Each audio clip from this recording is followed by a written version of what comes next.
Aujourd'hui, je vais vous parler de transition, de navigation d'une page à une autre et comment améliorer le rendu grâce aux View Transitions et à Turbo qui nous permettent facilement y accéder.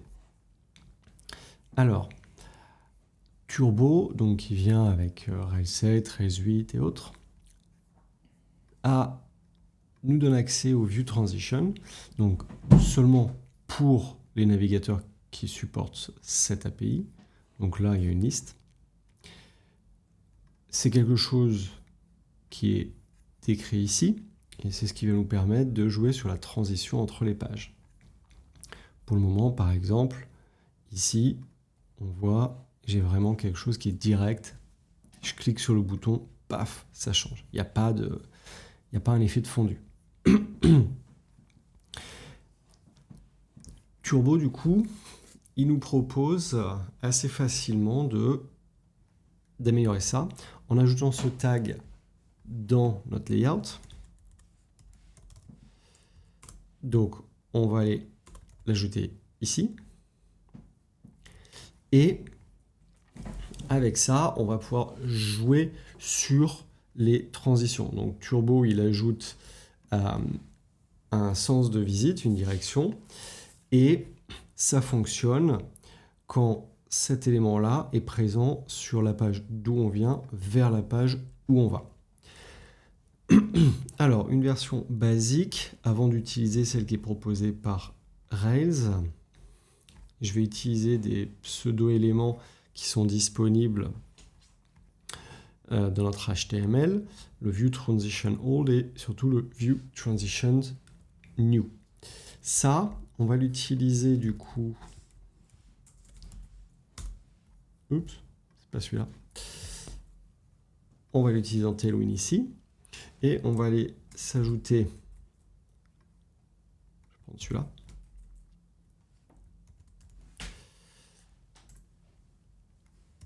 Le old, je le déclare, mais on ne va pas y toucher. Et le new, on va l'utiliser. Alors ici, en gros, celui-ci, ce pseudo-élément représente la page d'où on vient, qu'on quitte. Ça va représenter la page où on arrive. Et c'est là-dessus, magnifique, merci, c'est là-dessus qu'on va ajouter une première transition. Donc on va faire animation-duration, ok, on va se la mettre 0.5 secondes. Et déjà, juste avec ça, donc le rebuild est prêt. Si je reviens ici, je recharge ma page, show this post. Vous voyez, là, il y a une espèce de fondu qui s'est fait. Edit post, back to post, show this post. On n'a plus l'apparition directe, franche et nette d'une page à une autre. On a un fondu. Donc en fait, pourquoi ? Parce que j'ai dit View Transition New, ça c'est lorsque tu transites vers la new page, tu vas appliquer root, c'est tu appliques à l'entièreté de la page une animation de transition de 0,5 secondes. Par défaut, le navigateur choisit comment il fait la transition, et là c'est un fade out, j'imagine qu'on pourrait l'appeler comme ça. Ça disparaît peu à peu. Hop. Et du coup, ça applique la transition. Maintenant, on peut aussi prendre ce que propose Rails directement. Le rebuild est fait. Hop. Bon, c'est finalement assez ressemblant, donc on pourrait directement utiliser cet élément-là. Qu'est-ce qu'ils nous disent aussi ? Ah oui, display progress. Bon, ça c'est la suite. Il y a plein d'éléments, mais on peut toujours le voir. C'est la barre de progression qu'on voit en haut, la barre de chargement. Donc ici, si par exemple, lorsque je crée un post,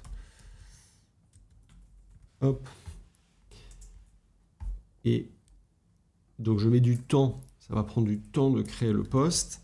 Et la barre de progression en haut, je vais la mettre très grosse et de couleur verte, comme ça sera très visible. Back to post, new post. Visible progress bar. OK. Et là, en haut, on va voir la barre qui sera en vert. Et pouf, elle progresse. Et lorsque c'est fini, pareil, on a une transition. Superbe. Si vous voulez voir d'autres exemples, ici, donc, alors je reviens ici, vous avez le lien vers Mozilla. Vous descendez. Et ici, il y a des exemples. Donc eux, par exemple, ils ont travaillé aussi sur le fondu, les transitions. Et hop, il y a même le source code. Donc vous pouvez aller voir ce qu'ils ont fait. Donc ça, c'est le premier exemple que moi j'avais donné. Puis après, ils ont fait des choses un petit peu plus complexes. J'espère que vous avez aimé. Continuez à me suivre sur Cocoricodo et à bientôt.